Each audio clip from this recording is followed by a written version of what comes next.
Now, the Co-op has said that the cyber attack it suffered earlier this year cost it at least £206 million in lost revenues.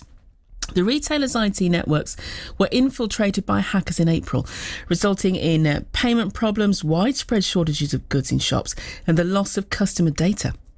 Overall, the retailer reported a £75 million underlying pre-tax loss in the 6 months to the 5th of July, compared to a £3 million profit in the same period a year earlier. But why do these cyber attacks keep happening? Joining me now is Kevin Curran, a cyber security expert. Hi, Kevin. Good afternoon, Tony. Can you try and answer that for us? Why do they keep happening? Because basically that's where the money is. That's where the return on investment comes from. Because when the internet was developed initially, it was academics who developed it.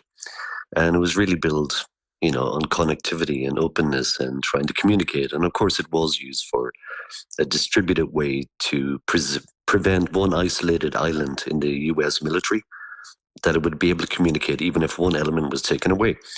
But, I've been on the internet for 30 years now. And when I first started using email, for instance, on computers in college, there was no passwords, and even our email didn't have a password. It was kind of on trust in the early days. Like, no one really foreseen that the internet would become the hub of modern life, where finance would be on, or online banking, or payments, shopping, everything else. And then, of course, we have lack of jurisdiction, because we forget how wealthy we actually are in the West. Even in the UK, you might be struggling, but we are so much wealthier than many other nations.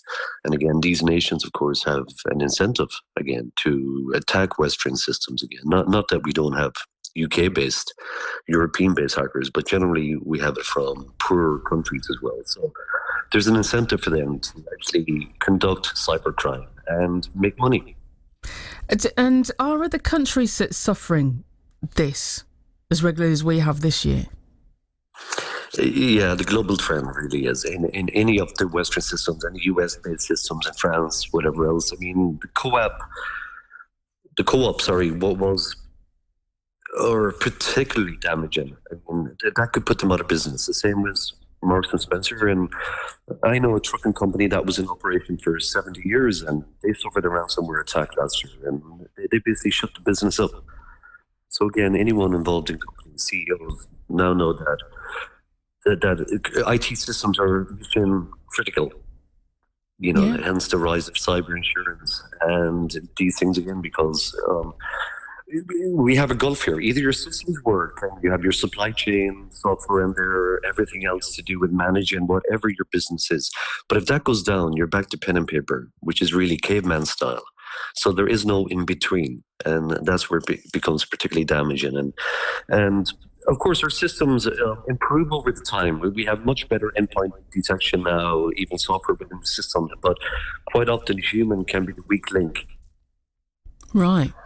And I guess the people doing this have become more sophisticated as to how they get in. They do, and this is kind of ransomware as a service. We know now that the people who attacked the Co-op and M&S were basically renting ransomware from a known criminal gang. And of course, they were hitting systems again, and the people that they rented from get up to 50% of the revenue. Wow. So it's become quite easy for people to actually, you don't have to be a programmer, you just have to understand, basic level about networking and targets and whatever else. And you set the system software to go and run.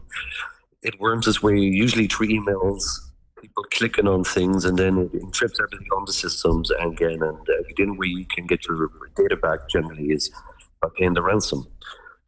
And until we stop paying ransoms, this will occur. So ultimately, even though it is difficult for people who could afford to pay a ransom, but we have to stop paying them, because otherwise they're going to keep coming. And which industries are most vulnerable to this? And what is it that leads the massive financial damage? They basically all are. Of course, finance is lucrative, but they generally have more secure systems. But I mean, they're targeting hospitals, they're targeting health trusts, they're targeting education, universities, they're targeting oil platforms, anywhere And a lot of this is indiscriminate, by the way. A lot of the software just fires off at IP addresses, which are generally anonymous. And these IP addresses get hit and they get encrypted, but quite often the criminals don't actually know. Like sometimes they do work within sectors. They might have a particular ransom gang might just attack a particular payroll associated with universities or with hospitals again, and that they're quite expert in navigating that actual databases and everything else, and they concentrate in one domain. But quite often, no, these are just packets sent out, hoping that people will click on them, send to a large database of email users, and lo and behold, someone clicks on it and they're into a company. But beforehand, 9 times out of 10, they wouldn't have a clue what company that was, what even country it was. Oh, wow. Because it's all automated. The ransom payments and demands for payments and everything else are generally handled automatically by the software. So how can companies ensure that they can guard against this and also keep our data secure? We've seen, huge retail companies being here, and, many of us may have, particular online accounts with those people. Yeah, you can start with the employees and conduct cybersecurity awareness programs, and then of course you can have your endpoint security. In other words, that best practice, and you will know this in BBC, you can't install software like you could years ago on your devices. Everything is logged on now, and that's the proper way to do it, because installing software is what causes ransomware to act, for instance.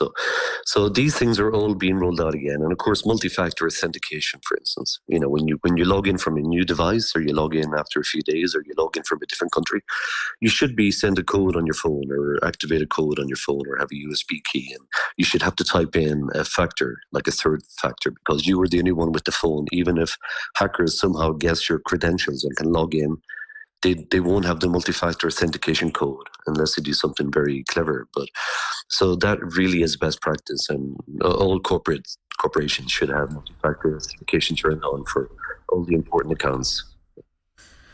Well, I guess lessons will be learned from this, won't they? Because it's costing millions and millions of pounds. Kevin, thank you very much for your insight into that. I really appreciate it. That's Kevin Curran, a cyber security expert.